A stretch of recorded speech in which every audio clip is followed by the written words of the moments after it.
chapter 11. Buksan po natin ang Biblia sa Roma chapter 11.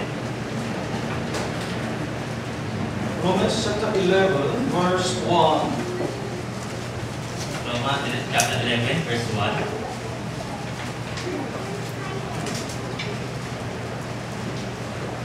Verse 1. Let's read it together.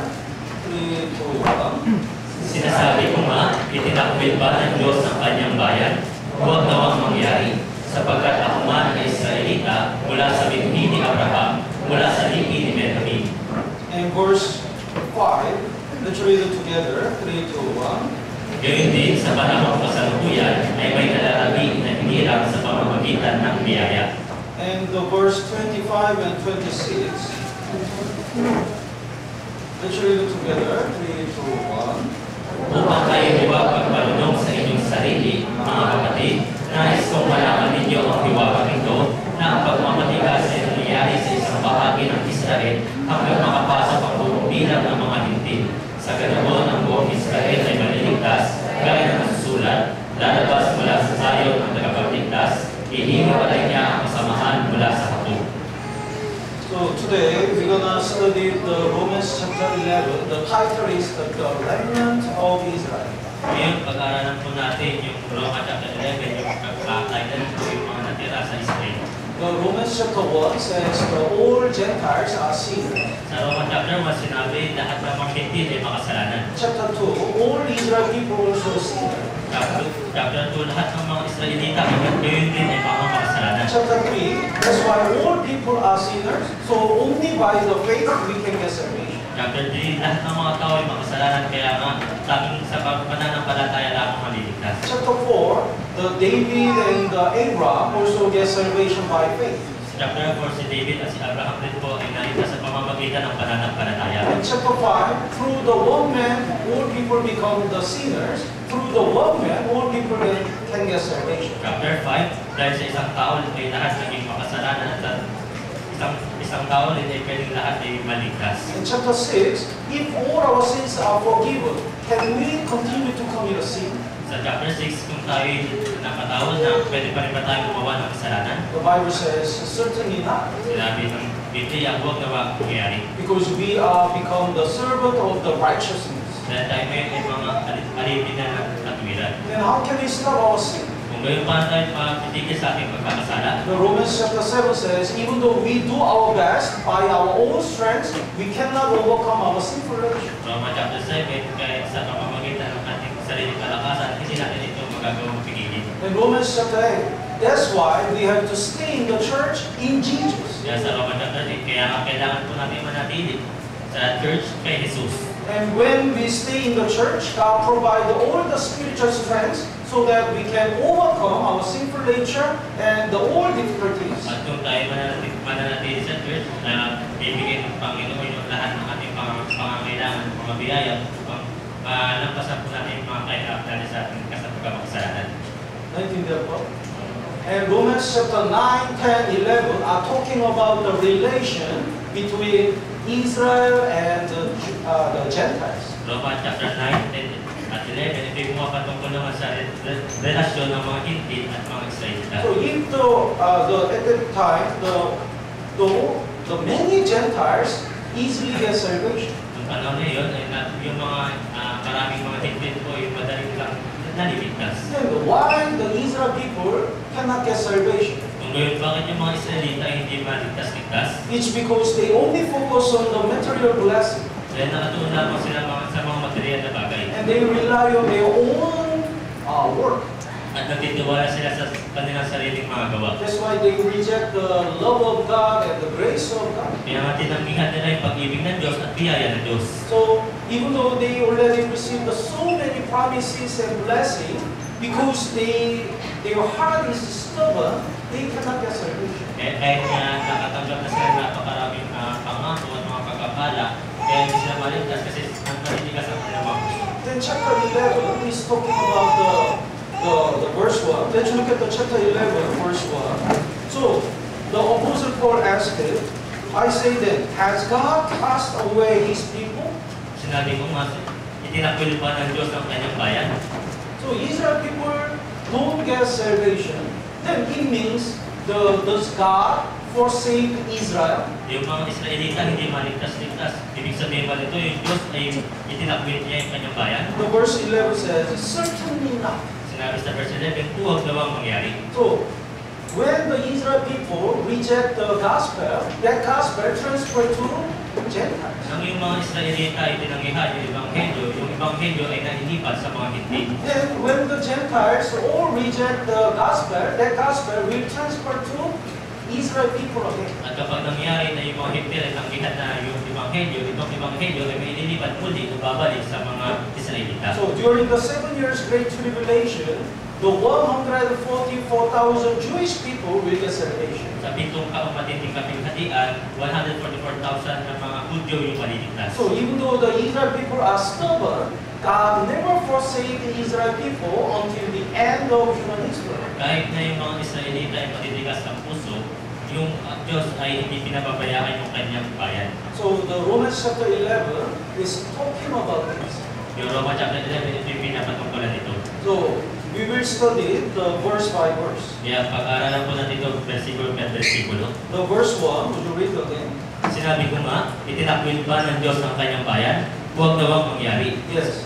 The Israel people are God's chosen people. Yung mga Israelita ay kanyang ay piniling bayan ng Diyos. So when they reject the love of Jesus and kill Jesus, they have been cursed for almost 2,000 years. Ngunit nung tinanggihan nila si Jesus at pinatay si Jesus, sila isinumpa sa loob ng 2,000 taon. So they were scattered all around the world. Kaya sila ikinalat sa ibang mundo. And they were persecuted and killed. At sila pinahirapan at pinagpapatay. Even their land became deserted. Kahit yung kanilang lupain ay naging bilang. So, has God cast away His people? Itinakwil ba ng Diyos ang kanyang bayan? The Bible says, certainly not. Sinabi ng Biblia, huwag daw ang mangyari. So at the end time, God already promised He will gather the Israel people in their own land. At sa katapusan ng panahon, pinangako ng Diyos na yung mga Israelita ay titipunin muli sa kanilang sariling bayan. So Israel people will already return to their land and they became independent. At yung mga Israelita ay nakabalik na muli sa kanilang lupain at naging malaya na muli sila. Not only God promised the physically the restoration of Israel, but God also promised, prophesied, spiritually Israel will return to God. Hindi lang ipinangako ng Diyos yung physical na panunumpalit ng mga Israelita sa kanilang lupain, kundi pinangako rin ng Diyos yung spiritual na pagpapalat para sa kanila. So verse 2, God has not cast away His people whom He foreknow. Hindi tinakwil ng Diyos ang kanyang bayan na nang una pa'y kilala na niya. Please go back here and let's look at the Micah. Puntahan po natin sa Mikas. Micah now Habakkuk. Micah chapter 4, Mikas chapter 4, verse 6. verse 6. Anong page? Page 1223. Sa lumang pipad. Micah chapter 4, verse 6. In that day, says the Lord, I will assemble the lame. Verse 6, sa araw na iyon, sabi ng Panginoon, titipunin ko ang pilay. Israel is called the lame. Yung mga Israelita ay tinawag ng mga pilay. You know lame. Alam niyo yung pilay, di ba? So why Israel is called the lame? Bakit yung mga Israel tinawag na pilay? Because they believe in the Old Testament, but they don't believe the New Testament. Dahil naniniwala sila sa lumang tipan, subalit hindi naman sila naniniwala sa bagong tipan. They believe in God, but not believe in Jesus. Naniniwala sila sa Diyos, ngunit hindi naniniwala kay Jesus. So if you if the people when people if the free Bible in Israel, when they receive, they hear the New Testament and through it. Kung kayo magbibigay ng Biblia sa mga Israelita, pupunitin nila ito at itatapon yung bagong tipan, itatapon yung bagong tipan. Then they bring the only Old Testament. At pwede lamang nila yung lumang tipan. So they are spiritually lame. Kaya spiritually, sila yung mga pilay. Then the Bible says, I gather the outcast and those whom I have afflicted. When they reject the Jesus Christ, God scattered the people and cursed them. Sabi rito, at titipunin ko ang mga itinapon at ang aking mga pinahirapan. Sinabi ko, ibig sabihin po dito, nung tinanggihan nila si Jesus, sila ikinalat. But at the end time, God promised, I will gather them. Ngunit sa katapusan ng panahon ay titipunin ulit sila. Then I will make a strong nation. At gagawin ko silang malakas na bansa. So the verse 7, I make the lame a remnant and the outcast the strong nation. Ang Pilay gagawin kong nalabi at ang mga itinapon ay isang malakas na bansa. And verse 8, pasahin po natin ng sabay-sabay. 3, 2, 1. Ikaw, patuloy ng hawa, nabulo ng anak na babae sa iyo. Ito sa iyo darating, ang aking kapangyarihan ay darating, ang kaharian ng anak na babae ng Jerusalem. In 1948, Israel was independent. Noong 1948, yung Israel ay naging malaya. And in 1967, Israel took the Jerusalem. Yung 1967, yung Israel ay kinuha ni yung Jerusalem. So as God prophesies, Israel returned to their own land. Kaya na propesya ng Diyos yung Israel ay bumalik sa kanilang sariling lupain. Then the Bible says, there they spiritually also recover one day. At sinabi rin sa Biblia, yung kanilang spiritual na kalagayan ay makakapanubalik ulit. Because there is a remnant of Israel. Sapagkat mayroong mga nalabi sa Israel. Let's go back to Romans chapter 11. Balikan po natin yung Roma chapter 11. So, through the Elia, the Romans chapter 11 explain the remnant of Israel. Sa pamamagitan po ni Elias, ipinaliwanag rito yung mga nalabi ng Israel. Elia, at the time of Elia, all Israel people worship the idols. Yung sa panahon po ni Elias, halos lahat ng mga tao ay sumasamba sa mga Diyos-Diyosan. So his wish is to make the Israel return to God. Yung kanyang panalangin ay makabalik yung mga Israelita sa Diyos. But nobody returned, so he was so depressed. Subalit walang bumabalik, kaya siya labis na nanlumo. So Elia prayed like this. Kaya si Elias ay nanalangin ng ganito. Verse 3,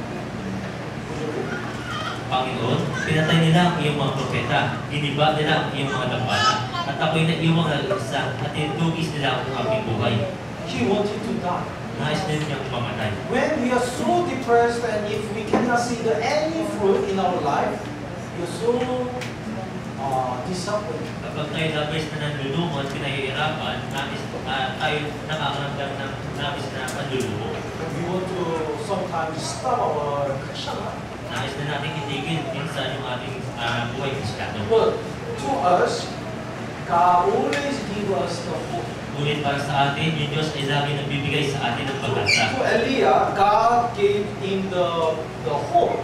Kaya kay Elias ay binigyan siya ng Diyos ng pag-asa. The verse 4, pasahin po natin ng verse 4 and 5, pasahin po natin ng sabay-sabay, 3, 2, 1. Subalit ano ang sinasabi sa kanya ng kasagutan ng Diyos? Nagtira ako para sa akin ng 7,000 lalaki na hindi lumulugod kay Baal. May nalalaki na ilang sa pamamagitan ng Diyos.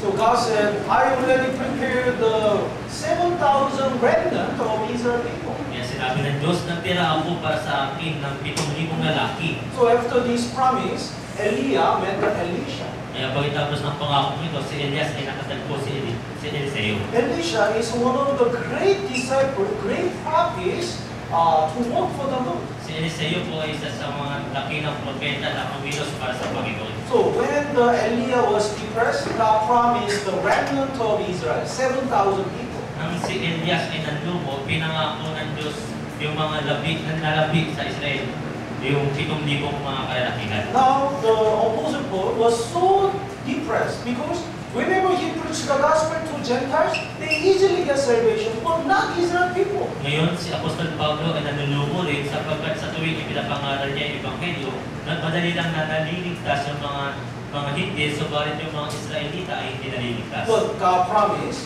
during the 7 years tribulation, 144,000 people will get salvation. They are remnant. Ngunit ipinangako ng Diyos sa panahon ng 7 taong matinding kapighatian, 144,000 yung maliligtas na mga Israelita. Sila yung mga nalabi ng Israel. In our Christian life,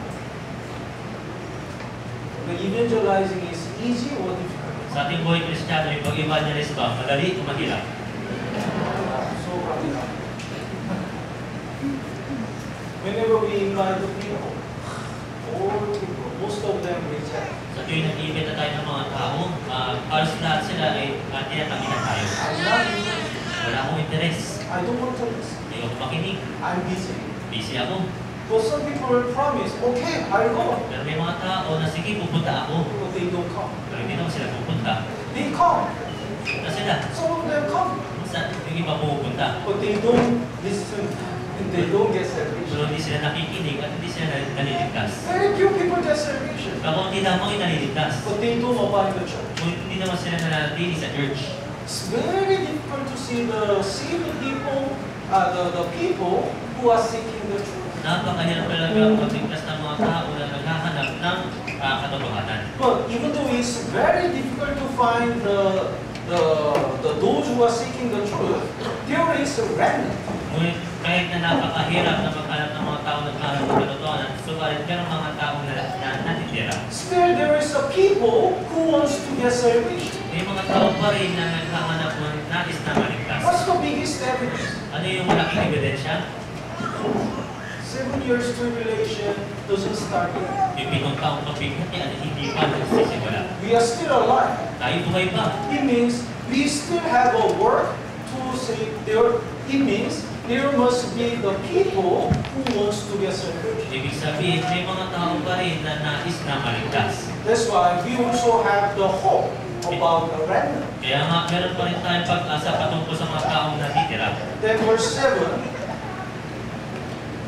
would you read? Ano ngayon? Ang hinahanap ng Israel ay hindi niya nakamtan. Ngunit ito'y nakamtan ng hinirang at ang iba'y pinapagbatigas. So Israel has not obtained the what is 6. It means many people reject the gospel. Yung Israel ay hindi niya nakamtan. Ibig sabihin maraming taong mga Israelita ay tinanggihan yung Ebanghelyo. So the last part, the rest were blinded. Kaya sinabi sa huling parte, ang iba'y pinapagbatigas. But the elect have obtained the gospel, the salvation. So very few people will get salvation. Ngunit ito'y nakamtan ng hinirang. Ibig sabihin, kakaunting mga tao yung makakakuha ng kaligtasan. So verse 11, basahin mo natin ng sabay-sabay. 3, 2, 1. Sinasabi ko nga, natisod ba sila upang mahulog? Huwag namang mangyari. Subalit sa pagkahulog nila ay dumating ang kaligtasan sa mga hindi upang mapawid sila sa paninibugbog. Have they stumbled? They means Israel people. Have they stumbled that they should fall? It means Israel people totally stumbled and they lost all the chance to get salvation. Natisod ba sila upang mahulog? Ibig sabihin dito yung mga Israelita, sila yung natisod at tinapon yung pagkakataon ng kaligtasan. He's asking the question, do the all Israel people totally stumble and lose all the chances to get salvation? Natisod ba sila upang mahulog? Subalit sa pagkahulog nila yung dumating ang subalit yung mga Israelita ay nawala ng pagkakataon na maligtas.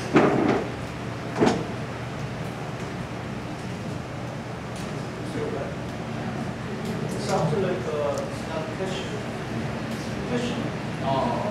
Natisod ba sila upang mahulog? Oh, look. The Bible says, certainly not. They still have a chance. Sinabi sa Biblia, huwag nawang mangyari. What's the plan of God? Kung kayo, ano yung plano ng Diyos? Actually, gospel salvation was given to Israel first. Sa katunayan, yung Ebanghelyo ay binigay muna sa mga Israelita. Jesus came to Israel first. Si Jesus ay dumating sa Israelita muna. Well, they are stubborn and they are stubborn. That's why the gospel transferred to the Gentiles. Kaya nga, matitigas sila, kaya yung Ebanghelyo ay nailipas sa mga hindi. But when the many Gentiles get salvation, the Bible says Israel are jealous. Ngunit yung mga hindi ay marami naliligtas, yung mga Israelitas, sinabi na nasisel sila. We are God's chosen people, but they said they will go to heaven. Kami yung piniling bayan ng Diyos na sasabihin nila sila yung mapupunta sa langit. We work so hard for the Lord. but we cannot go to heaven. Gumagawa kami ng marami para sa Panginoon, tapos hindi kami mapupunta sa langit. They become jealous. Nagsiselos na sila. That's why when the whole Gentiles reject the gospel, that gospel transferred to Israel again. Kaya kapag yung mga Hintil ay tinanggihan na yung Ebanghelyo ay may babalik sa mga Israelita. So through the salvation of Gentiles, God made the Israel jealous and finally, eventually, make them get salvation. Kaya yung mga Hintil ay magmatigas ulit. At yung Ebanghelyo ay may babalik ulit sa mga Israelita kung gayon sila ay maliligtas ng din. So verse 12. Now, if therefore the is riches for the world, it means when the Israel people reject the gospel, all the Gentiles have the chance to get salvation. Ngayon, kung ang pagkahulog nila ay siyang kayamanan sa liputan, ibig sabihin, yung mga Israelita tinanggay yung Ebanghelyo, lahat ng mga Hintil ay may pagkakataong maligtas. So their failure riches for the Gentiles. At ang pagkalugi nila ay siyang kayamanan ng mga Hintil. Then the last part, how much more their fullness. So if the Israel people repent, how much more they will get salvation. Gaano pa kaya ang lubos na panunumbalik nila? Ibig sabihin, gaano pa kaya sila makakapagbalik? And verse 14, let's read it together. 3, 2, 1. Baka sakaling magtubaw ko sa paninibog ko ang aking mga kapwa Hudyo at may ligtas ang ilan sa kanila. So God is so wise. Yung Diyos ay napakatalino. When the Israel people reject the gospel, God transferred to Israel. Kami yung mga Israelita tinanggihan yung Ebanghelyo ay nailipas sa Hintil. Then Israel people became jealous, so they will get salvation. At yung mga Israelita ay nainggit, kung gayon sila ay maliligtas rin. There is the vitamin. Pero vitamina. Then the one child doesn't want to take the vitamin. Tapos may isang bata na ayaw inumin ito. Oh, you don't want? So make him to take that medicine. The father gave the vitamin to another child. Kung ayaw mo, sige, ibibigay ko ito sa ibang bata. Oh, this is candy. Sa ibang candy. Oh, masarap. He said. Then this child said, "Give me. Tapos itong bata, anak Give it niya, to me too." ito sabi na, sige, ibigay ko rin sa akin yan. So through the salvation of Gentiles, God made the Israel people desire to get salvation. Kaya sa pamamagitan po ng mga kaligtasan ng mga Hintil, yung Diyos ay ginawa yung mga Israelita na magnais rin na maligtas. In verse 16, so we have to know the verse Romans chapter 11 keeps saying that anyway, through the many reasons, eventually Israel people will get salvation. Sa Roma chapter 11, sinasabi ng Biblia na napakaraming rason sa panguling-ulihan, yung mga Israelita rin ay maliligtas. So through the many ways, the Romans chapter 11 explain the remnant of Israel who will get salvation. Kaya sa napakaraming paraan, sinasabi rito ng Biblia na yung mga nalabig ng mga Israelita ay maliligtas. So another way is verse 16. Isa pang paraan nila sa verse 16, If the first fruit is holy, the rump is also holy. kung ang masamang inialay bilang punong bunga ay banal, ay gayon din ang buong bigpa. And if the root is holy, so are the branches. At kung ang ugat ay banal, gayon din ang mga sanga. So in Deuteronomy chapter 19, there is the offering. First fruit. Here is the first fruit. Sa Deuteronomy chapter 19, merong doon na paghahandog yung unang bunga. First fruit. If it becomes holy, the bread which is made by this holy fruit is also holy. Kung itong unang bunga na ito ay banal, magiging bunga rin itong tinapay. Naintindihan po? So if the powder of the first fruit is holy, the bread which is made of that holy powder is also holy. Kung yung powder ng unang bunga ay banal, kaya mangyayari sa tinapay, magiging banal rin. And the root, here is the tree. If the root is holy, then the branch is holy. Kung yung ugat ay banal, kung gayon yung magiging puno nito ay magiging banal rin. So what does it mean? Kaya ano ibig sabihin dito? actually Israel already received all the promise of God and the grace of God. Sa katunayan, yung mga Israelita, tinanggap na nila lahat ng mga pangako at biyaya ng Diyos. So, they are supposed to receive all the blessings. Dapat sa kanila tanggapin lahat ng mga pagpapala. The next verse, the verse 17, basahin po natin ng sabay-sabay. 3, 2, 1. Subalit kung ang ilang sa mga inabali at ikaw na isang libong ligaw ay isinanib sa kanila at ikaw ay naging kabahagi nila sa sugat ng katabakan ng punong olibo. So, if some of the branches were broken off, Kung ang ilang mga sanga ay nabali, so some Israel people, they are so stubborn, that's why God cut off. may ilang mga Israelita na magtitigas, kaya yung Diyos ay pinutol sila. And being a wild olive tree were grafted in among them. At ikaw na isang ulibong ligaw ay sinanib sa kanila. So God cut off the branch and breathed another wild olive tree. Dinali yung isang sanga at ikinabit rito yung isang ulibong ligaw. It indicates the Gentiles. Ito'y pumapatungkol sa mga higdig. So when the Israel people reject this grace, God cut off and allowed the Israel Gentiles to attach it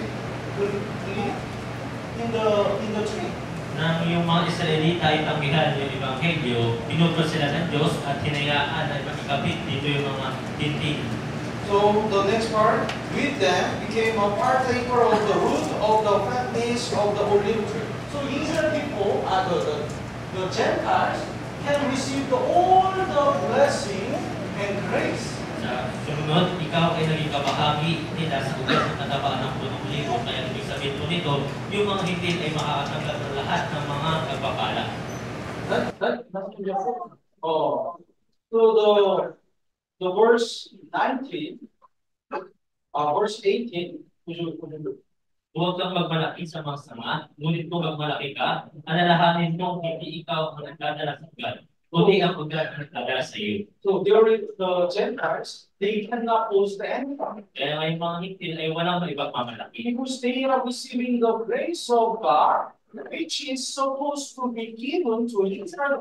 Sapagkat tinanggap nila yung biyaya ng Diyos na dapat sana ay ibinibigay sa mga Hudyo. So God gave the grace and blessing to Israel people, but now you receive that blessing. That's why you cannot boast. Yung Diyos ay nagbigay ng pagpapala sa mga Israelita, ngunit ngayon ay ibinibigay na sa iyo, kaya wala ka dapat ipagmalaki. So verse 19. So you will say then, branches were broken off that I might be grafted in. Sasabihin mo nga, ang mga sanga ay nabali upang ako ay maisali. So Israel, the Gentiles can say, because the Israel people reject the gospel, we can get salvation. Kaya masasabi ng mga Hintil, dahil tinanggihan ng mga Hudyo yung Ebanghelyo, kaya kami ay maliligtas. So verse 20, where it said, that's right. Kaya sinabi sa verse 20, tama. So the next part, you read. Sa kawalan nila ng pananampalataya ay nabali sila, at sa iyong pananampalataya nakatayo ka. Huwag kang magmalaki, kundi matakot ka. 19 therefore. But the Bible says, but Gentiles, even though you get salvation now, you cannot be arrogant. Pero sinabi ng Biblia na kahit na ikaw ay naligtas, hindi ka dapat magmalaki. Because if when the Israel people reject the gospel, that gospel transferred to Gentiles, you, Dahil nung tinanggihan ng mga Hudyo yung Ebanghelyo ay nailipat sa inyong mga hindi. but if you become stubborn and reject the gospel one day, that gospel will transfer to Israel people again. Ngunit kung ikaw ay magmamatigas at magmamalaki, itong Ebanghelyong ito ay may babalik ulit doon sa mga Israelita. So verse 21, basahin po natin yan sabay-sabay. 3, 2, 1. Sapagkat kung hindi pinanghihinayaan ng Diyos ang mga likas na sanga, ikaw man ay hindi panghihinayaan. So that's why the verse 21 says, you may not spare you either. Kaya sinabi dito, hindi ikaw pinanghinayaan ng Diyos. So at the the 7 years tribulation, the Israel people greatly repent and they will get salvation. Sa panahon po ng pitong kapatid ng kapitalian, yung mga Israelita talaga ay labis na magsisisi at sila ay makakatanggap ng So kaligtasan. verse 25 is important verse. Basahin po natin ng sabay-sabay. 3, 2, 1. Kung kayo huwag magmarunong sa inyong sarili, mga kapatid, nais kong malaman ninyo ang hiwagang ito, na ang pagmamatigas ay nangyari sa isang bahagi ng Israel hanggang makapasok ang bilang ng mga hindi. So Israel people's heart will be stubborn until the fullness of Gentiles has come. Sinabi yung mga puso ng mga Israelita ay magmamatigas hanggang sa buong bilang ng mga hintil ay makapasok. God knows how many people of Gentiles will get salvation. Alam ng Diyos kung ilan yung bilang ng mga hintil ang maliligtas. But it doesn't mean God already fixed that number. Ngunit hindi ibig sabihin na ito na eksaktong binilang na ito ng So Diyos. it's not like even though the Gentiles and the people wants to get salvation, God says, I already decide this number. So no more people can get salvation. It's not like this. Hindi to gaya na kahit na may mga ilang hintil na nagnais pa na maligtas, sasabihin ng Diyos, hindi, nandito na yung bilang ng mga hintil na maligtas, kaya hindi ka na pwedeng maligtas. One day, all Gentiles will reject the gospel. Nobody gets salvation anymore. Kaya isang araw, ay lahat ng mga hintil ay tatanggihan ng itong ebanghelyo at wala nang maliligtas. Until that time, there must be the number of saved people. Hanggang dumating ang panahon na yon, meron dapat na maliligtas na mga tao. God already know that number. Alam ng Diyos yung bilang. So until that number is filled, the Israel people will be stumbled. They are stubborn. Hanggang mapunan yung bilang ng mga hintil, yung mga Israelita ay patuloy na magmamatigas. But if the Gentiles don't get salvation anymore, the Israel people's heart becomes soft. Ngunit kung yung mga hintil ay magmamatigas na, yung mga puso ng mga Israelita naman ay lalambot. So the verse 26, and so all Israel will be saved. Sa ganoon, ang buong Israel ay maliligtas. Let's look at the Luke chapter 21. Puntahan po natin sa Lucas chapter 21. Luke chapter 21, verse 24. Lucas chapter 21, verse 24. Verse 24.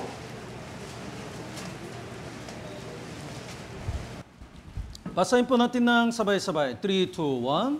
Sila'y mabubuwal sa pamamagitan ng talim ng tabak at dadalihing bihag sa lahat ng mga bansa. Yuyurakan ang Jerusalem ng mga hintil hanggang sa matupad ang panahon ng mga hintil. So when the Israel people killed Jesus Christ, they were scattered all around the world and persecuted. Nang patayin ng mga Israelita si Jesus, sila ikinalat sa buong mundo at sila pinagpapapatay. Then since that time,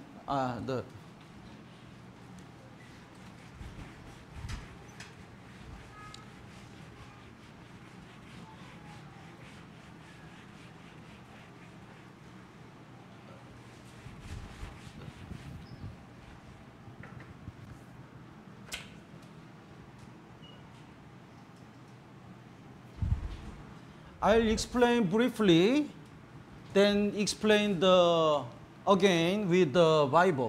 Ipapaliwanag ko muna ng saglit at ipapaliwanag ko ulit sa pamamagitan ng Biblia. Since Israel people reject the love of Jesus and kill Jesus, they were persecuted. God cursed them and scattered the people. Mula nang tanggihan ng mga Israelita si Jesus at yung mga biyaya ng Diyos, kinalat sila sa buong mundo at pinahirapan sa buong mundo.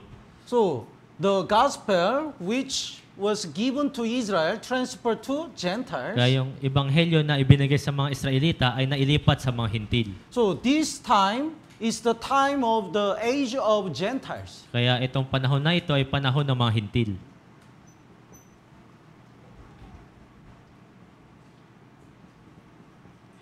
And among the Israel people also, whether they are Israel people or Gentiles, if they get salvation, they become a part of the church. Mapa-Israelita man o mga hintil, kung sila ay maligtas, sila ay magiging kabilang sa church. So this time is the age of the church. Kaya sa panahon rin natin ngayon, ito ay panahon ng church. So when the Israel people scattered all around the world, the temple was destroyed. Kaya yung mga Israelita ay naikalat sa buong mundo, yung templo ay nasira.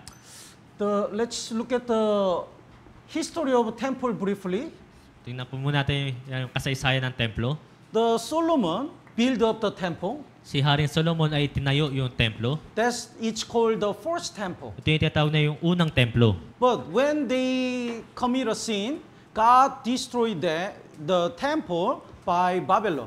Nung sila ay nagkasala, winasak ng mga Babylonia yung templo. And after 70 years, Israel people returned to Jerusalem. So by Zerubbabel, they built up the second temple. At pagkatapos ng 7 taon, ay nabalik muli sila doon sa kanilang lupain at itinayo sa pamamagitan ng tulong ni Zerubbabel yung ikalawang templo. And later, the King Herod expand the temple and rebuild. At sumunod naman si Haring Herod ay itinayo muli ito. Like a renovation? Parang nag-renovate sila. But when the Israel people were scattered, in AD 70, when the Israel people killed Jesus Christ, since Israel people killed Jesus Christ in AD 70 by Rome, this second temple was destroyed. Mula nung pinatay nila si Jesus noong AD 70, winasak itong ikalawang templo sa pamamagitan ng mga Romano. And later, Israel people scattered all around the world. Tapos pagkatapos noon, sila ay naikalat sa buong mundo. So during that time, Palestine stayed in the land of Israel. Sa panahon na iyon, yung mga Palestino ay nanirahan sa lupain ng mga Israeli. That time, they built up the temple of Islam in that place. Nung panahon na iyan, ay nagtayo sila ng templo ng mga Islam sa lugar ng Israelita. So it's called the Al-Aqsa Mosque compound. Tinatawag yung Al-Aqsa Mosque compound. And in this compound, there is the Dome of the Rock. Sa compound na yun, meron tinatawag na Dome of Rock. This Dome of the Rock is built, the temple of the Islam,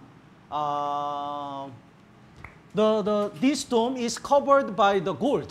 Yung dome na ito, templo ng mga Islam ay pinapalibutan ng mga ginto. So it's called the Dome of the Gold also. Tinatawag rin itong Dome of Gold.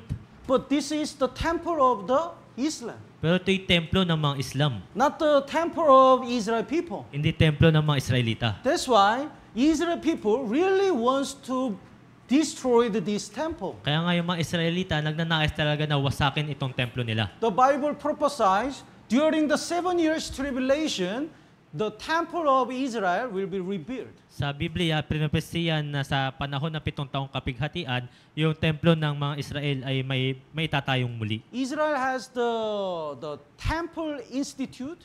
Yung sa Israelita ay merong tinatawag na Temple Institute. Can you hear?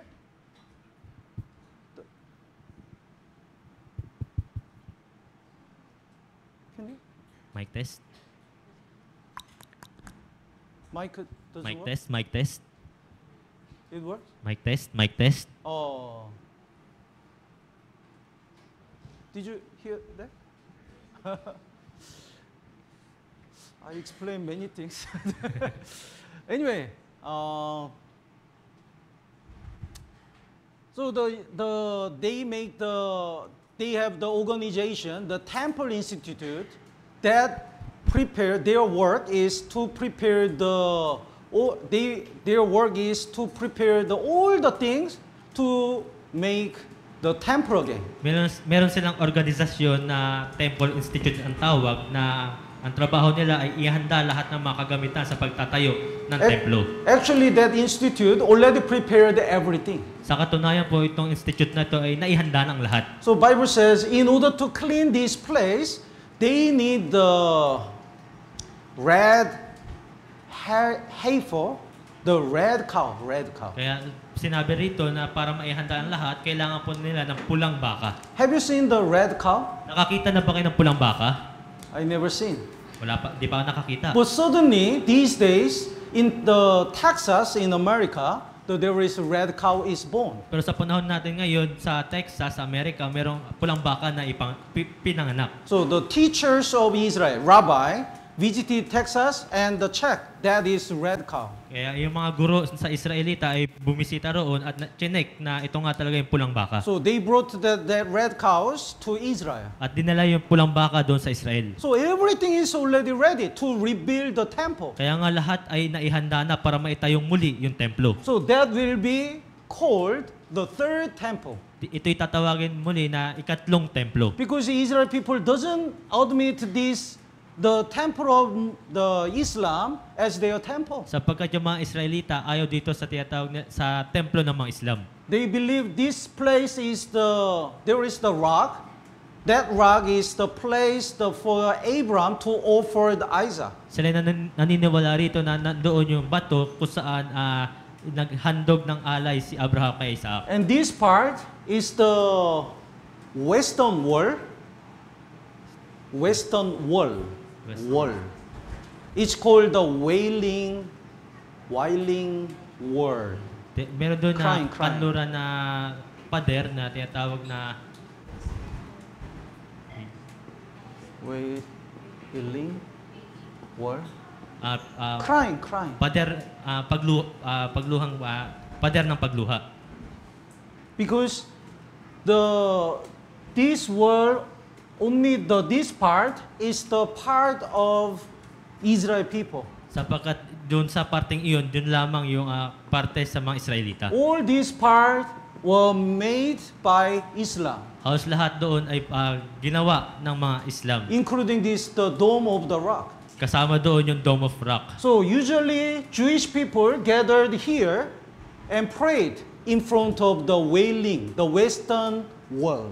Kaya yung mga Hudyo rito ay nagkakatipon-tipon doon sa tapat ng pader ng pagluha. And they prayed, Lord, please allow us to rebuild our temple. At sila'y nananalangin na, Panginoon, pakiusap, tulungan ninyo kami na maitayong muli ang ating templo. So even though Israel people took the Jerusalem, they don't take the most important place in Jerusalem. This place. Kahit na nakuha na ng mga Israelita yung Jerusalem, hindi pa rin nila nasakop ng buo yung pinaka-importanting lugar. So still Jerusalem is trampled by Gentiles. Hanggang ngayon pa rin yung Jerusalem ay pinaninirahan pa rin ng mga hintil. But during the 7 years tribulation, they rebuilt their own temple. Then until the time of the Gentiles are fulfilled. It means the time of the Gentile will be over. Yuyurakan ng Jerusalem ng mga hintil hanggang sa matupad ang panahon ng mga hintil. Naintindihan po? So that time, the time of the age of Gentiles will be done, and the gospel transferred to Israel again. Sa panahon na iyon, yung panahon ng mga hintil ay may titigil na o hihinto, at sa pagkakataon na ito, yung ebanghelyo ay babalik na sa mga Israel. So the number of the Gentiles who will get salvation will be fulfilled. Kaya Then the Israel people will have the chance again to be saved. Kaya yung bilang po ng mga hintil na maliligtas ay mapupuno at babalik na ito sa mga Israelita. So that gospel transferred to Israel again. Kaya yung ebanghelyo ay babalik sa mga Israelita. And during the 7 years tribulation, 2 prophets will appear in Israel. Sa panahon po ng 7 taong kapighatian, 2 propeta po yung darating sa Israel. And when they preach the gospel, 144,000 Israel people only will get salvation. At kapag ipapangaral po nila yung ebanghelyo, 144,000 lamang ng mga Israelita ang maliligtas. And the temple will be rebuilt. At may tatayong muli yung templo. And the 7 years tribulation, we divide the 2 parts.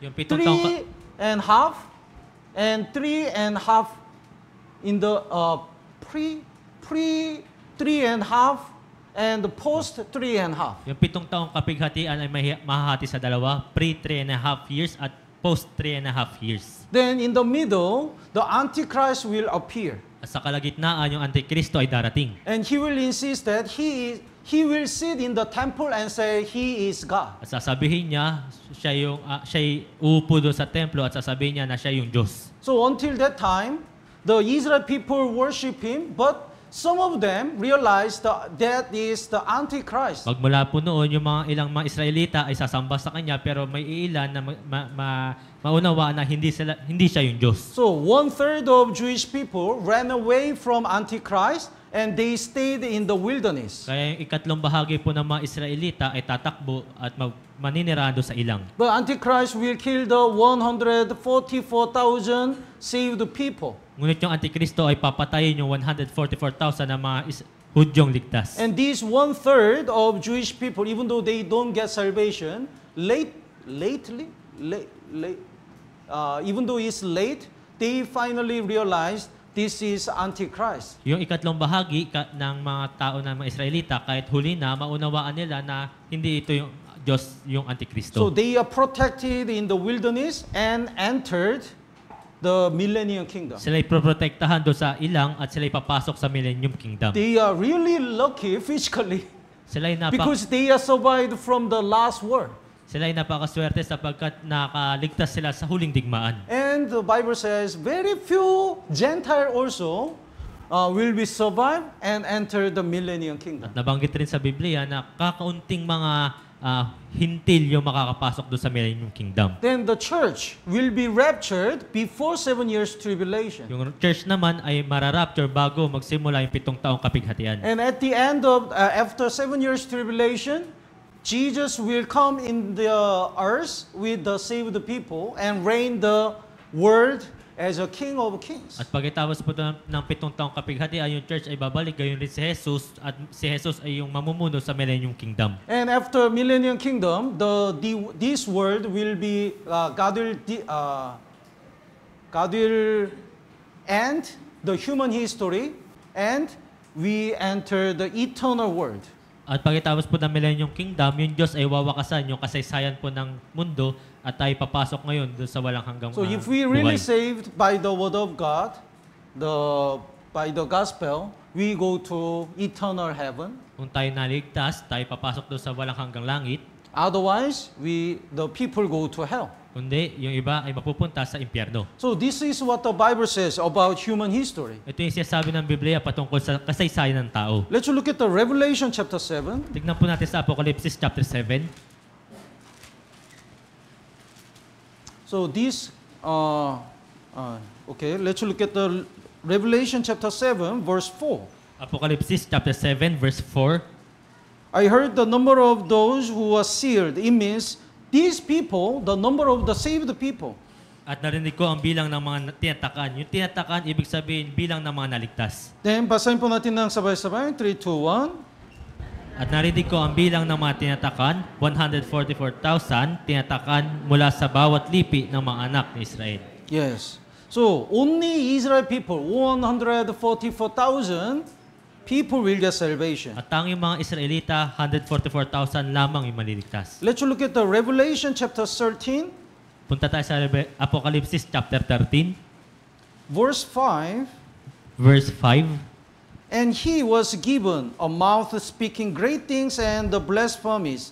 He indicates Antichrist. Ang halimaw ay binigyan ng isang bibig na nagsasalita ng mga palalong bagay. Yung halimaw rito ay pumapatungkol sa Antikristo. So in verse 1, he is called the beast rising up out of the sea. Sa verse 1 sinabi, ang isang halimaw na umaahon sa dagat. Then he says the great things and the blasphemies. It means if you look at the 2 Thessalonica chapter 2 verse 4, the Antichrist will sit in the temple and says he is God. Sinabi rito, siya ay nagsasalita ng mga palalong bagay. Kung titingnan po natin sa 2 Thessalonica chapter 4 verse 4, chapter 2 verse 4. Chapter 2 verse 4 ng 2 Thessalonica, yung Antikristo rito ay uupo doon sa templo at sasabihin niya, siya yung Diyos. So at that time, he was, the verse 5, the last part, he was given authority to continue for 42 months. That is the post 3.5 years Sa huli- of 7 years tribulation. Sa huling parte po ng verse 5, pinahintulutan siyang gumamit ng kapangyarihan sa loob ng 42 buwan. 42 buwan ay pumapatungkol sa post 3.5 years ng 7 years tribulation. So during this time, he will he will rule over the world. Sa pagkakataon na ito, siya yung mamumuno sa buong mundo. And the verse 7, would you read? Ipinahintulot din sa kanya na makipagdigma sa mga banal at sila'y lupigin. Binigyan siya ng kapangyarihan sa bawat angkan, bayan, wika at bansa. So the Antichrist killed the 2 prophets and saved the people, 144,000 people. At yung Antikristo ay papatayin 2 propeta at yung mga naligtas na mga Hudyo na 144,000 ang bilang. And the way to rule over the world, control the world is 666. At yung paraan para pamunuan niya yung buong mundo sa pamamagitan po ng 666. So from verse 16 to 18 is talking about the 666 mark. Kaya sa verse 16 hanggang 18, ito yung pumapatungkol sa 666 na marka. Let's look at the Revelation chapter 11, Balik tayo sa Apocalypse chapter 11, verse 3. verse 3 po. Before Antichrist appeared, there is 2 prophets. Bago dumating yung Antikristo, may 2 propeta. I'll give the power to 2 witnesses, and they will prophesy 1,260 days, close in the sackcloth.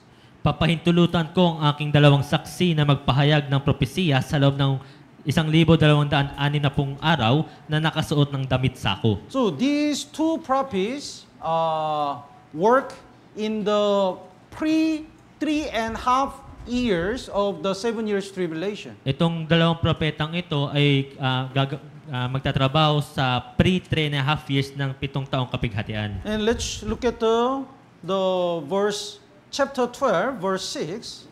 Punta tayo sa chapter 12, verse 5. Chapter 12, verse 13 first. Verse 13 po muna. Basahin po natin ng sabay-sabay. 3, 2, 1. Nang makita ng dragon na siya'y itinapon sa lupa, inusig niya ang babaeng nanganak ng sanggol na lalaki. Dragon indicates the Satan. Yung dragon po ay pumapatungkol kay Satanas. And the woman indicates the Israel. Yung babae ay pumapatungkol sa Israel. And male child indicates Jesus Christ. Sanggol na lalaki ay pumapatungkol kay Jesus. So Jesus was born in the Israel. Si Jesus ay pinanganak doon sa Israel. And the dragon, Satan, tried to kill Jesus Christ. At yung dragon, si Satanas, ay nais patayin si Jesus. The Satan tried to kill Israel. Ngunit si Satanas ay nais patayin yung Israel. So verse 14, would you read? Ngunit ang babae binigyan ng 2 pakpak ng malaking agila upang makalipad siya mula sa harap ng ahas patungo sa ilang hanggang sa kanyang lugar na pinaalagaan sa kanya ng isang panahon at mga panahon at kalahati ng isang panahon. So, in the middle of the 7 years tribulation, when the Antichrist appeared and says he is a God, the most Israel people realized he is Antichrist. So, they are against Antichrist. Sa kalagitnaan po ng 7 taong kapighatian, yung Antikristo ay namumuno doon sa templo, malalaman ng mga ikatlong bahagi ng mga Hudyo na hindi ito yung Kristo, siya yung Antikristo. So Antichrist really greatly persecute the Israel people. Kaya yung Antikristo ay talagang pahihirapan yung mga Israelita. But a time and times and half a time, it means post 3.5 years, during this time, God protected this woman, Israel. Isang panahon at mga panahon at kalahati ng isang panahon, ibig sabihin yung post 3.5 years sa 7 taong kapighatian ay proprotektahan ng Diyos yung Israel. So verse 15 to 17, would you read? At ang ahas ay nagbuga mula sa kanyang bibig ng tubig sa babae na gaya ng isang ilog upang tangayin siya ng agos. Ngunit ang babae ay tinulungan ng lupa at ibinuka nito ang kanyang bibig at nilamon ang ilog na ibinuga ng dragon mula sa kanyang bibig. Nagalit ang dragon sa babae at umalis upang digmain ang nalabi ng binhi ng babae, ang mga tumutupad sa mga utos ng Diyos at ang mga may patotoo ni Jesus. So even though the Antichrist and Satan tried to destroy the all Israel people, God protected some Israel people. Kahit na yung Antikristo ay nais wasakin yung Israelita, yung Diyos ay pinoprotektahan niya pa rin yung sambahayanan niya. So verse 6, chapter 12, verse 6, basahin po natin ng sabay-sabay, 3, 2, 1. Tumakas ang babae sa ilang at doon ay pinaghanda siya ng Diyos ng isang lugar upang doon siya'y alagaan nila ng 1,260 araw. So some Israel people run away to the wilderness and they are protected in there. God prepared the one shelter. May ilang mga tao na mga Israelita ay tatakbo doon sa ilang at doon sila ay proprotektahan ng Diyos at naghanda ng Diyos sila ng isang lugar. So 1,260 days indicates the post 3.5 years of Israel people, the 7 years tribulation. 1,260 araw ay pumapatungkol sa post 3.5 years ng 7 years tribulation. So Zechariah chapter 12, 13, 14 are also prophesies the same thing. Zacarias chapter 12, 13 at 14 ay nagpropropesiya sa parehas na bagay. Let's look at the Zechariah. Puntahan po natin sa Zacarias. 학계 스가랴 말라카이 Zechariah chapter 12. Zacarias po chapter 12 bago magmalakias.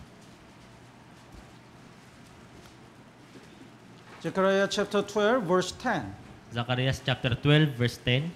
During the 7 years tribulation, Israel people will repent and get salvation. Sa panahon po ng 7 taong kapighatian, yung mga Israelita ay magsisisi at babalik sa Diyos. So verse 10, would you read? Ibubuhos ko sa sambahayan ni David at sa mga naninirahan sa Jerusalem ang espiritu ng biyaya at pananalangin, at kapag sila'y tumingin sa akin ng kanilang inulos at kanilang tatangisan siya, na gaya ng pagtangis sa kaisa-isang anak at umiyak ng may kapaitan gaya ng pag-iyak ng may kapaitan sa panganay. So they cried and they realized they killed Jesus Christ. They killed Christ. Killing Jesus is they realized that they killed Christ. Sila'y tatangis at maunawaan nila sa kanilang pagpatay kay Jesus ay pinatay nila yung Kristo. So 144,000 Jewish people will get salvation. Kaya yung 144,000 na mga Hudyo ay magkakaroon ng kaligtasan. Then chapter 13 verse 8. Sa chapter 13 verse 8,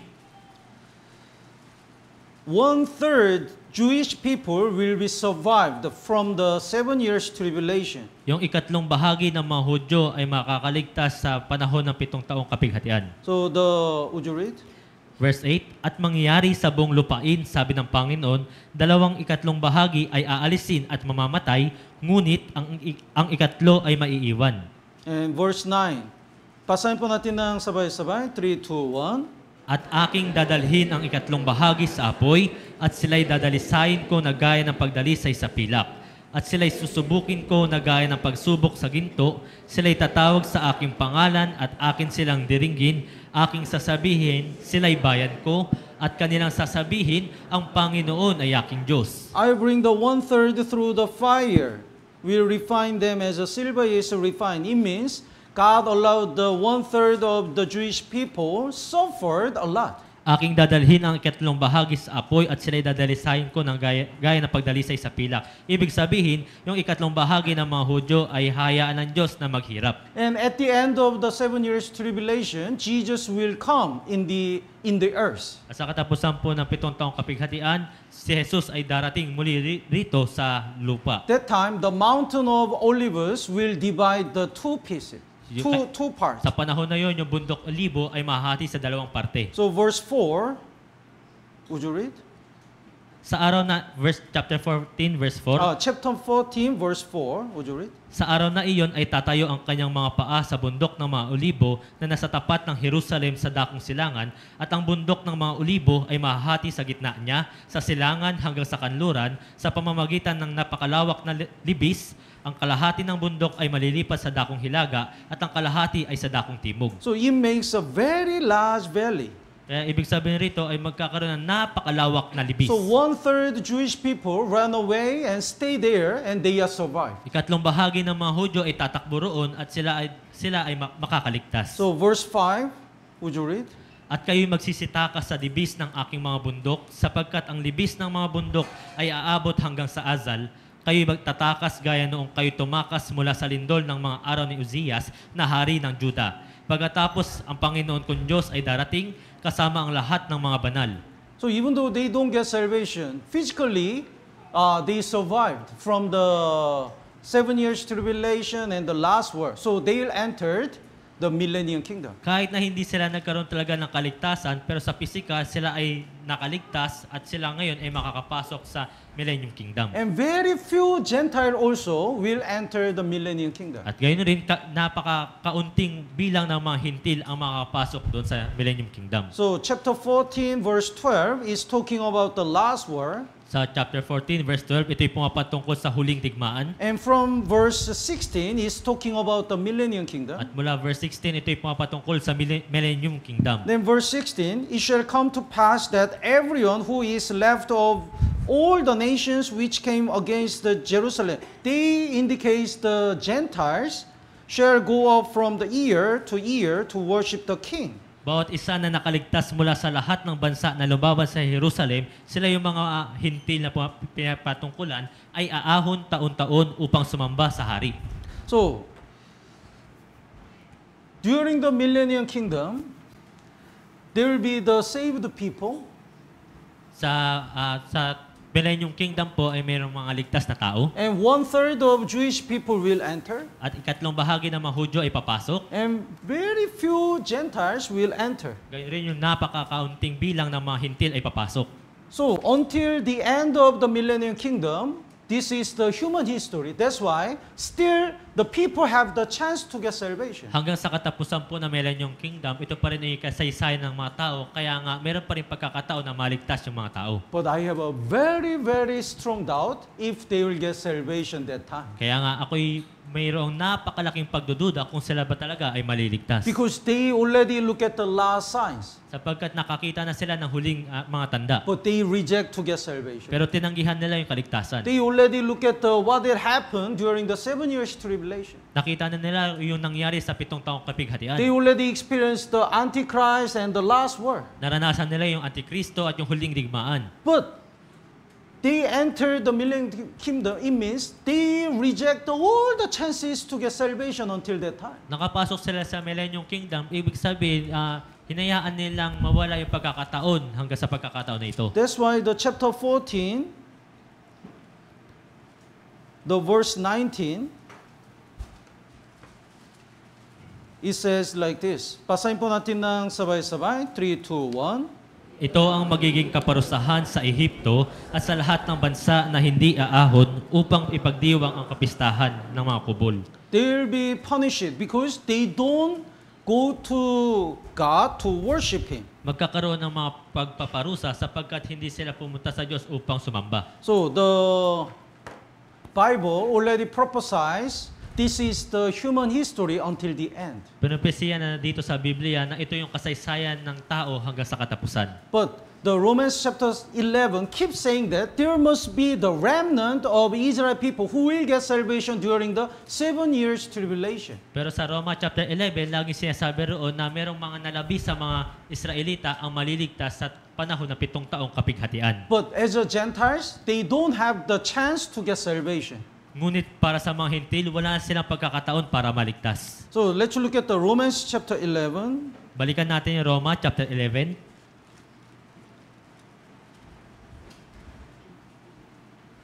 Verse 33. Roma chapter 11, verse 33. Basahin po natin ng sabay-sabay. 3, 2, 1. O ang kalaliman ng mga kayamanan, ng karunungan, at ng kaalaman ng Diyos. Hindi masuri ang mga hatol niya, at hindi masiyasat ang kanyang mga daan. So, a depth of the riches both of the wisdom and knowledge of God.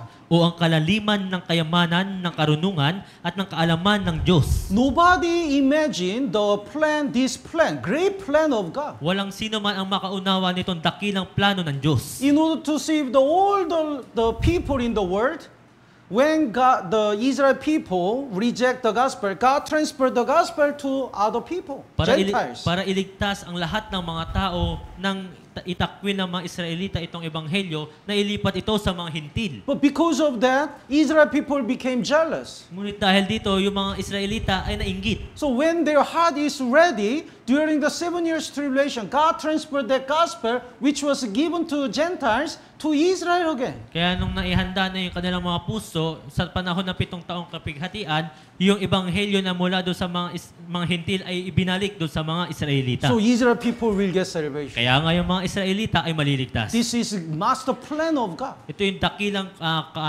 plano ng Diyos. Then no matter what happens, God used these all the things to achieve the God's will. Kaya anuman yung mangyari, ginagamit ng Diyos ang lahat ng bagay para maisakatuparan yung kanyang kalooban. Satan thought if he killed Jesus Christ, he will stop the work of God and the salvation. Iniisip ni Satanas na kapag mapapatay niya si Jesus ay mapipigilan niya yung gawain ng Diyos. But through the work of Satan, Jesus achieved the eternal redemption. Ngunit sa pamamagitan po ng mga paggawa ni Satanas na isakatuparan ni Jesus yung dakilang pagliligtas. What a wisdom. Anong laking kaalaman. The wisdom of God is so deep and we cannot imagine. Yung karunungan ng Diyos ay napakalalim at hindi natin ito maunawaan. When you look back how we get salvation, how we were guided to find the true salvation, it's so amazing. Kung babalikan po natin yung nangyari sa atin kung paano tayo naligtas, ito'y labis na nakakamangha. Tama po ba? The one sister evangelized me when I studied in America. May isang sister na nag-evangelize sa akin nung ako'y nag-aaral pa sa Amerika. That sister got salvation when she was high school. Itong sister na ito ay naligtas nung siya ay high school. And she was really persecuted by parents. At siya ay labis na inuusig ng kanyang mga magulang. But she kept attending the church. Subalit nagpapatuloy siyang dumalo sa church. So the parents says, if you enter the college, we will send you to the abroad. Kaya kung ikaw ay magkokolehiyo na, dadaling ka namin sa abroad. So when she entered the college, the parents planned to send her to America. Kaya nung siya magka-college niya, yung kanyang magulang ay dinala siya doon sa Amerika. So actually, we had some churches in America at the time. Sa katunayan, merong mga ilang churches sa Amerika nung panahon na yun. So she searched which church is good to go. Kaya naghanap siya anong church kaya siya makakapunta. At the time, the mother saw that. Noong time na yun, nakita siya ng kanyang ina. Even in America, you have a church.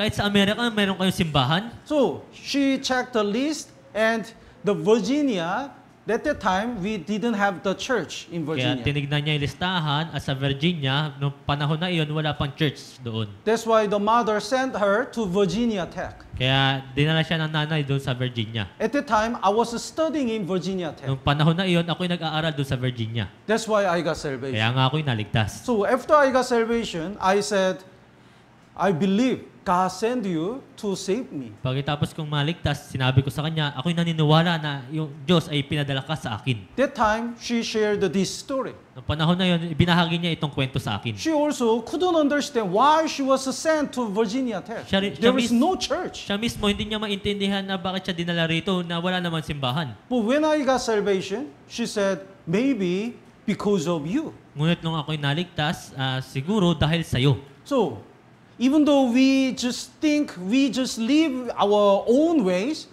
God always guides us to get salvation and to abide in the church and to grow up. Kahit na iniisip natin tayo namumuhay sa sarili lamang natin, yung Diyos ay ginagabayan tayo hanggang sa tayo maligtas, hanggang sa tayo lumago. It's so amazing. Ito'y talaga yung labis na nakakamangha. Like God saved the Israel people through the Gentiles,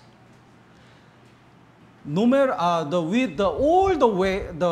by using all the ways, God guides us to get salvation. Gaya ng pagliligtas ng Diyos sa mga Israelita sa pamamagitan ng mga hintil, gayon rin tayo ginabayan ng Diyos para tayo maligtas. Even after we get salvation, amazingly God guides us to abide in the church and protect us. Kahit nung tayo naligtas na, nakakamangha na ginagabayan pa rin tayo ng Diyos para makapag-abide at lumago. We cannot see all the guidance and all the protection of God with our eyes. Hindi natin makikita sa pamamagitan ng sariling mata yung lahat ng mga proteksyon na binibigay sa atin ng Diyos. But when we stand before God, we will be so amazed when we realize how God guides us. Ngunit kung tayo tatayo na doon sa harapan ng Diyos, tayo labis na mamamangha kung paano tayo ginabayan ng Diyos. So verse 35.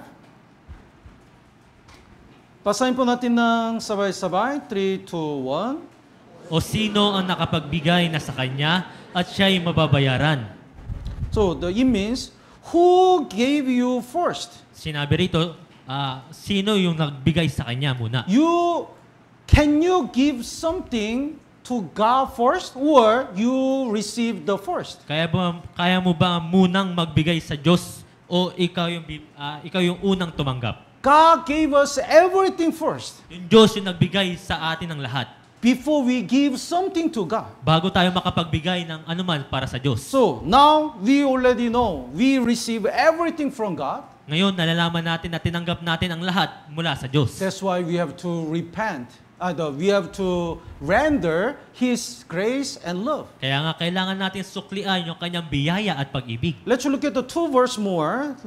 Psalm number 116, verse 12. Tingnan po natin sa mga awit 116, verse 12.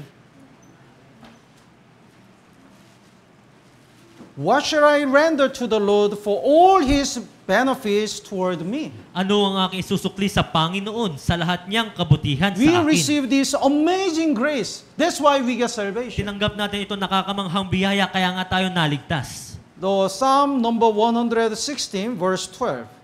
Awit 116, verse 12. So because of God's grace, we are still alive. Dahil sa biyaya ng Diyos, tayo nabubuhay pa rin. The best way to render His love is to preach the gospel. Yung pinakamabuting paraan para suklian yung kanyang pag-ibig ay ipangaral yung Ebanghelyo. Psalm number 118, verse 17. Mga awit 118, verse 17. Basahin po natin ng sabay-sabay. 3, 2, 1. Hindi ako mamamatay, kundi mabubuhay. At ang mga gawa ng Panginoon ay isasalaysay. Yes, the best way to render the love of God is to declare, to preach the work of the Lord. Yung pinakamainam na paraan para suklian yung pag-ibig ng Diyos sa atin ay isalaysay yung pag-ibig ng Panginoon. So, to where are we living?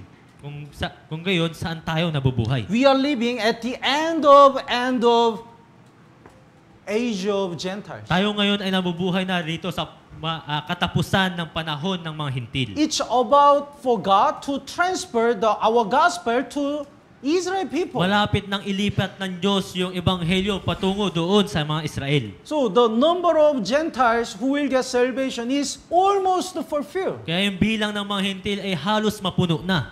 What about our family? Paano naman yung ating pamilya? What about our friends? Paano naman yung ating mga kaibigan? We don't have enough time to invite them. Wala na tayong sapat na oras para imbitahin sila. So who knows? Coming Grand Bible Seminar will be our last chance to save our people. Kaya sino yung nakakalam na yung Grand Bible Seminar, ito na yung huling pagkakataon para magligtas tayo ng ating mga sambahanan. So before God transferred our chance to Israel people, we have to do our best to invite our people. Kaya bago ilipat ng Diyos yung ebanghelyo patungo sa Israelita, gawin dapat natin yung abot na makakayan natin para mag-evangelize ng ating mga sambahanan. So every day, please contact our family and our friends and neighbor and invite them. Kaya araw-araw pakiusap, kontakin ninyo na lahat ng inyong mga kaibigan, kapamilya, mga kapitbahay. We plan to make another hall, expand the next hall up to the end. Plano po natin na dugtungan pa yung ating main hall hanggang doon sa dulo. We really hope we establish the many churches and many mission branch and we make it fill this hall. Kami po talaga ay umaasa na makapag-establish pa po tayo ng maraming mga church at gayon rin na mapuno itong ating main hall. Tama po ba? Let's pray together. Tayo manalangin. Our Heavenly